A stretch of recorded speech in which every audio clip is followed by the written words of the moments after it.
ओम साई राम बाबाଙ୍କ ପାଦପଦ୍ମରେ କୋଟି ପ୍ରଣାମ ଜଣାଇ ଆପଣମାନଙ୍କୁ ସାଇକି ପ୍ରେମ ଧାରାର ପରିବାରକୁ ସ୍ୱାଗତ ଜଣାଉଛି।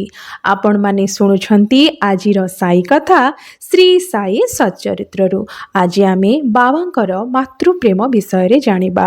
ମା ଯେପରି ତା ସନ୍ତାନ ପ୍ରତି ଅତୁଟ ପ୍ରେମ କରିଥାଏ, ତାର ପଣତ କାନିରେ ତାର ସନ୍ତାନର ସବୁ ଦୋଷ କ୍ଷମାକୁ ଘୋଡ଼େଇ ରଖିଥାଏ, ବାବା ସେପରି ପ୍ରତିଟି ଭକ୍ତଙ୍କୁ ମାତୃତ୍ୱ ପ୍ରେମ ବାତ୍ସଲ୍ୟ ପ୍ରେମ ଦେଉଥିଲେ।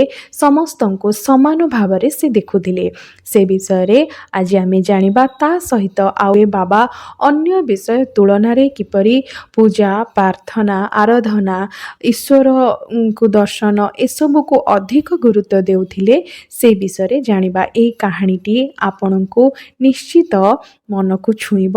ଆଶା କରୁଛି ଏ କାହାଣୀଟି ଆପଣ ସମ୍ପୂର୍ଣ୍ଣ ଭାବରେ ଶୁଣିବେ ଏବଂ ବାବାଙ୍କର ଆଶିଷ କୃପା ଲାଭ କରିବେ। ଚାଲନ୍ତୁ ଡେରି ନକରି ଶୁଣିବା ଆଜିର ବାବାଙ୍କର ଏହି ସୁନ୍ଦର କାହାଣୀ, ମା ରୋହିଲାଙ୍କ କାହାଣୀ। ଏହି କାହାଣୀ ଶ୍ରୀ ସାଇ ବାବାଙ୍କର ସମସ୍ତ ପ୍ରାଣୀଙ୍କ ପ୍ରତି ସମାନ ପ୍ରେମକୁ ସୂଚାଉଥାଏ। ଥରେ ରୋହିଲା ଜାତିର ଜଣେ ବ୍ୟକ୍ତି ଶିରିଡ଼ି ଆସିଥିଲେ। ତାଙ୍କର ଶରୀର ଦୀର୍ଘକାୟ ବଳିଷ୍ଠ ଏବଂ ସୁଗଠିତ ଥିଲା।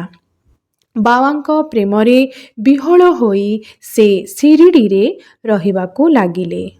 ଉଚ୍ଚ ସ୍ୱରରେ ସେ କୋରାନ ଶରୀଫ ପାଠ କରୁଥିଲେ ଏବଂ ଆଲ୍ଲାହ ଓ ଅକବର ଉଚ୍ଚାରଣ କରୁଥିଲେ। ଶିରିଡ଼ିର ଅଧିକାଂଶ ଲୋକ ଦିନସାରା ବିଲରେ କାମ କରିବା ପରେ ରାତିରେ ଯେତେବେଳେ ଘରକୁ ଫେରୁଥିଲେ, ସେତେବେଳେ ରୋହିଲାଙ୍କ କର୍କଶ ସ୍ୱର ସେମାନଙ୍କୁ ସ୍ୱାଗତ କରୁଥିଲା। ଏହି କାରଣରୁ ରାତିରେ ସେମାନେ ଭଲରେ ଶୋଇପାରୁନଥିଲେ। ରୋହିଲା ଜଣେ ଆସିଥିଲେ। ତାଙ୍କର ଶରୀର ଗୋଟେ ପହିଲମାନଙ୍କ ପରି ଥିଲା। ସେ ବାବାଙ୍କ ପ୍ରେମରେ ବିହ୍ୱଳ ହୋଇ ଶିରିଡ଼ିରେ ରହିଲେ ଏବଂ ସେ ବହୁତ ଉଚ୍ଚ ସ୍ୱରରେ କୋରାନ ଶରୀଫ ପାଠ କରୁଥିଲେ ଆଉ ଆଲ୍ଲାହ ଆକବର ବହୁତ ଜୋରରେ କହୁଥିଲେ, ଯାହାଦ୍ୱାରା କି ଶିରିଡ଼ିର ଗ୍ରାମବାସୀମାନେ ଦିନସାରା କାମ କରି ରାତିରେ ଫେରୁଥିଲେ ଆଉ ତାଙ୍କର ସେଇ ସ୍ୱର ସେମାନଙ୍କୁ ଶୋଇବାକୁ ଦେଉନଥିଲା। ଯେହେତୁ ଏବେ ସିନା ସବୁ ଗାଁ ଗହଳିରେ ଟିଭି ହେଇଗଲାଣି, ଲାଇଟ୍ ହେଇଗଲା, ଆଗରୁ ତ ଜାଣିଥିବେ ପୁରା ସନ୍ଧ୍ୟା ହେଇଗଲା ମାନେ ଗାଁ ପୁରା ନିଶବ୍ଦ ଥିବ। ତ ସେଇ ସମୟରେ ଯେତେବେଳେ ସେ ଏତେ ଉଚ୍ଚ ସ୍ୱରରେ ପାଠ କରୁଥିବେ, ତାପରେ ଶିରିଡ଼ି ବହୁତ ଛୋଟ ଗାଁଟେ ବି, ତ ଲୋକମାନଙ୍କୁ ସେଇ ଶୋଇବାରେ ଡିଷ୍ଟର୍ବ ହେଉଥିଲା। କିଛି ଦିନ ଏହାକୁ ସେମାନେ ନୀରବରେ ସହିନେଲେ, କିନ୍ତୁ ଯେତେବେଳେ ଏହା ସୀମା ବାହାରକୁ ଟପିଗଲା, ସେମାନେ ବାବାଙ୍କ ନିକଟକୁ ଯାଇ ରୋହିଲାଙ୍କୁ ଏହିଭଳି ଉଚ୍ଚ ସ୍ୱରରେ ପ୍ରାର୍ଥନା କରିବାରୁ ନିବୃତ୍ତ କରାଇବା ପାଇଁ ନିବେଦନ କଲେ। ଗ୍ରାମବାସୀ ରୋହିଲାଙ୍କୁ କିଛି କହିନଥିଲେ। ସେମାନେ ବାବାଙ୍କ ପାଖକୁ ଗଲେ, କାରଣ ସେମାନେ ଜାଣିଥିଲେ ବାବାଙ୍କ ପ୍ରେମରେ ବିହ୍ୱଳ ହୋଇ ରୋହିଲା ଆସି ଶିରିଡ଼ିରେ ରହୁଛନ୍ତି। ତେଣୁ ସେମାନେ ବାବାଙ୍କ ପାଖକୁ ଯାଇ ବାବାଙ୍କୁ ନିବେଦନ କରି କହିଥିଲେ, ବାବା ତାଙ୍କୁ ଟିକେ କୁହନ୍ତୁ ସେ ଏଭଳି ଉଚ୍ଚ ସ୍ୱରରେ କୋରାନ ଶରୀଫ ପାଠ ନ କରିବେ ବୋଲି। କିନ୍ତୁ ବାବା ସେହି ଲୋକମାନଙ୍କର ଏହି ପ୍ରାର୍ଥନା ଉପରେ ବିଶେଷ ଗୁରୁତ୍ୱ ଦେଲେ ନାହିଁ। ବାବା କିନ୍ତୁ ଗ୍ରାମବାସୀଙ୍କ କଥାକୁ ଏତେ ଧ୍ୟାନ ଦେଇନଥିଲେ। ଏହା ବଦଳରେ ଗ୍ରାମବାସୀଙ୍କୁ ଉପେକ୍ଷା କରିବା ଭଙ୍ଗୀରେ କହିଲେ, ସେମାନେ ନିଜ କାର୍ଯ୍ୟ ଉପରେ ଗୁରୁତ୍ୱ ଦିଅନ୍ତୁ ଏବଂ ରୋହିଲାଙ୍କ ପ୍ରତି ବିଶେଷ ଧ୍ୟାନ ଦିଅନ୍ତୁ ନାହିଁ। ଏଠାରେ ବାବା ରୋହିଲାଙ୍କୁ ସପୋର୍ଟ କରିଥିଲେ ଏବଂ ସେ କହିଥିଲେ କି ଗ୍ରାମବାସୀମାନଙ୍କୁ ତୁମେମାନେ ତୁମ କାର୍ଯ୍ୟ ଉପରେ ଧ୍ୟାନ ଦିଅ, ରୋହିଲାଙ୍କ କାର୍ଯ୍ୟ ଉପରେ ଏତେ ଧ୍ୟାନ ଦିଅ ନାହିଁ, ରୋହିଲାଙ୍କ ଉପରେ ବେଶୀ ଧ୍ୟାନ ଦିଅ ନାହିଁ ବୋଲି ମନା କରିଥିଲେ।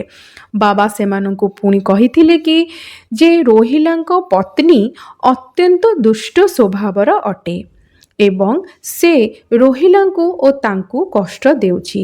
ସେ ବାବା କହିଲେ କି ରୋହିଲାଙ୍କ ପତ୍ନୀ ଟିକେ ଦୁଷ୍ଟ ସ୍ୱଭାବର, ସିଏ ରୋହିଲାଙ୍କୁ ଆଉ ତାଙ୍କୁ ମାନେ ବାବାଙ୍କୁ କଷ୍ଟ ଦେଉଛି, କିନ୍ତୁ କୋରାନ ପାଠ ସମୟରେ ସିଏ ଉପସ୍ଥିତ ହେବାକୁ ସାହସ ସଞ୍ଚାର କରିପାରୁନାହିଁ। ତେଣୁ ସେହି ସମୟ ତକ ରୋହିଲା ସୁଖ ଓ ଶାନ୍ତିରେ କଟାଉଛି। ବାସ୍ତବରେ ରୋହିଲାଙ୍କର କୌଣସି ପତ୍ନୀ ନଥିଲେ। ବାବା କହିଲେ କି ସେ ବହୁତ ଦୁଷ୍ଟ ସ୍ୱଭାବର, ମୋତେ ଆଉ ରୋହିଲାକୁ କଷ୍ଟ ଦେଉଛି। କିନ୍ତୁ ସେ ଯେତେବେଳେ କୋରାନ୍ ଶରୀଫ ପାଠ କରୁଛି ରୋହିଲା, ସେ ସମୟରେ ସେ ସେଠାକୁ ଆସିବାକୁ ସାହସ କରୁନାହିଁ। ଆଉ ସେ ସମୟ ତକ ରୋହିଲା ଟିକେ ଶାନ୍ତିରେ ବିତାଉଛି। କିନ୍ତୁ ପ୍ରକୃତରେ ରୋହିଲାଙ୍କର କୌଣସି ପତ୍ନୀ ନଥିଲେ। ବାବାଙ୍କର ଇଙ୍ଗିତ କେବଳ ମନ୍ଦ ବିଚାର ଆଡ଼କୁ ଉଦ୍ଦିଷ୍ଟ ଥିଲା। କାରଣ ବାବା ରୋହିଲାଙ୍କୁ ଏଥିପାଇଁ ସପୋର୍ଟ କରିଥିଲେ କି ଗ୍ରାମବାସୀମାନଙ୍କର ବିଚାର ମନ୍ଦ ଥିଲା ବୋଲି ସେ ରୋହିଲାଙ୍କୁ ସପୋର୍ଟ କରିଥିଲେ। ଅନ୍ୟ ବିଷୟ ତୁଳନାରେ, ଏଇଟା ଆମେ ଧ୍ୟାନ ଦେବା କଥା, ଅନ୍ୟ ବିଷୟ ତୁଳନାରେ ବାବା ପ୍ରାର୍ଥନା ଏବଂ ଈଶ୍ୱର ଆରାଧନାକୁ ଅଧିକ ଗୁରୁତ୍ୱ ଦେଉଥିଲେ।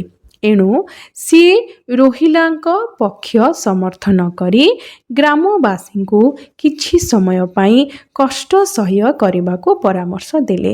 ବାବା ସବୁବେଳେ ଉଚ୍ଚ ବିଚାରକୁ ସମର୍ଥନ କରୁଥିଲେ, ମନ୍ଦ ବିଚାରକୁ ନୁହଁ। ରୋହିଲା କୋରାନ୍ ଶରୀଫ ପାଠ କରୁଥିଲେ, ସେ ସେଥିପାଇଁ ବାବା ତାଙ୍କ ସପକ୍ଷରେ ଗ୍ରାମବାସୀଙ୍କୁ କହିଥିଲେ କି ଆଉ ତୁମେ କିଛି ଦିନ ପାଇଁ କଷ୍ଟ ସହ୍ୟ କରିଯାଅ। ରୋହିଲାଙ୍କ ସମର୍ଥନ ବାବା ଏଥିପାଇଁ କରିଥିଲେ କି ବାବା ଈଶ୍ୱର ପ୍ରାର୍ଥନା ଏବଂ ଆରାଧନାକୁ ବେଶୀ ଗୁରୁତ୍ୱ ଦେଉଥିଲେ। ତ ଏଥିରୁ ଆମେ କ'ଣ ଶିଖିବାକୁ ପାଇଲେ କି ବାବା ସବୁବେଳେ ଏଇଟା ନୁହଁ କି ଆମକୁ ଯାହା ସାମ୍ନାରେ ଦେଖାଯାଉଛି କି ହଁ ଏଇଟା ଠିକ୍ ଏଇଟା ଭୁଲ ଆମେ ବାବାଙ୍କ ଆଗରେ କହିଦେବା, ବାବା ସେ କଥାଟି ଶୁଣିଦେବେ ନା। ବାବାଙ୍କ ଦୃଷ୍ଟିରେ ଯାହା ଠିକ୍ ଅଛି, ବାବା ଯେଉଁଟା ଜାଣୁଛନ୍ତି ଆପଣଙ୍କର ପାଇଁ କେଉଁ ଜିନିଷଟି ଠିକ୍ କେଉଁ ଜିନିଷଟି ଭୁଲ, ଆପଣଙ୍କ ଭବିଷ୍ୟତରେ ଆପଣଙ୍କୁ ସେଇ ଜିନିଷଟା କେତେ ପ୍ରଭାବ ପକାଇବ, ବାବା ସବୁବେଳେ ଆପଣଙ୍କର ଭବିଷ୍ୟତକୁ ନେଇ ସବୁବେଳେ ଆପଣଙ୍କର ଆପଣଙ୍କର ଶୁଭ ଚିନ୍ତା କରି, ଆପଣଙ୍କର କିପରି ଭଲ ମଙ୍ଗଳ ଚିନ୍ତା କରି ବାବା ସବୁବେଳେ ଡିସିସନ୍ ଦେଇଥାନ୍ତି। ବାବାଙ୍କର ବେଳେବେଳେ ଆମକୁ ଲାଗେ କି ବାବା କିଛି କରୁନାହାନ୍ତି, କିଛି କହୁନାହାନ୍ତି, କି ବାବାଙ୍କୁ ଆମେ ଯେତେ ଜଣେଇଲୁଣି ବାବା ଚୁପ୍ ରହିଛୁ। ହୁଏତ ସେଇ ସମୟ ତକ ସେଇ କଷ୍ଟ ଟିକେ ଆମକୁ ସହିଯିବାଟା ଉଦ୍ଦିଷ୍ଟ ବୋଲି ବାବା କହିବାକୁ ଚାହୁଁଛନ୍ତି। ତାପରେ ଆମ ପାଇଁ ସେ ନିଶ୍ଚିତ ଭାବରେ କିଛି ଭଲ କରିକି ଆମ ପାଇଁ କିଛି ଭଲ ଯୋଜନା, ବଡ଼ ଯୋଜନା କରିକି ସେ ରଖିଥାନ୍ତି। ଏହା ହିଁ ଆଜିର ଏହି କାହାଣୀର କ'ଣ ସାର କଥା କି ଆମେ ବାବାଙ୍କ ଠାରୁ ଏହି ଶିକ୍ଷା ପାଇବା କି ବାବା ଭଲ ବିଚାର ଉପରେ ସବୁବେଳେ ଗୁରୁତ୍ୱ ଦେଉଥିଲେ। ଆଶା କରୁଛି ଆଜିର ଏହି କାହାଣୀଟି ଆପଣଙ୍କ ମନରେ ନିହାତି ଭାବରେ ଗୋଟିଏ ବାବାଙ୍କ ପ୍ରତି ଯେଉଁ ଦୃଷ୍ଟିକୋଣଟି କି ବାବା ଆମ କଥା ବେଳେବେଳେ ଶୁଣୁନାହାନ୍ତି, ଜାଣୁନାହାନ୍ତି, ଏଇ ଦୃଷ୍ଟିକୋଣଟିକୁ ବଦଳାଇବାରେ କିଛିଟା ମାତ୍ରାରେ ସାହାଯ୍ୟ କରିଥିବ। ଆଉ ଯଦି ଆଜିର ଏହି ଭିଡ଼ିଓଟି ଆପଣଙ୍କୁ ଭଲ ଲାଗେ ଚ୍ୟାନେଲଟିକୁ ସବସ୍କ୍ରାଇବ୍ କରିବାକୁ ଭୁଲିବେନି। ଆମ ସାଇକି ପ୍ରେମଧାରାର ପରିବାରରେ ସଦସ୍ୟ ହୋଇ ରହିବାକୁ ଅନୁରୋଧ। ଆଜି ପାଇଁ ରହିଲି। ଜୟ ଶ୍ରୀ ସାଇ।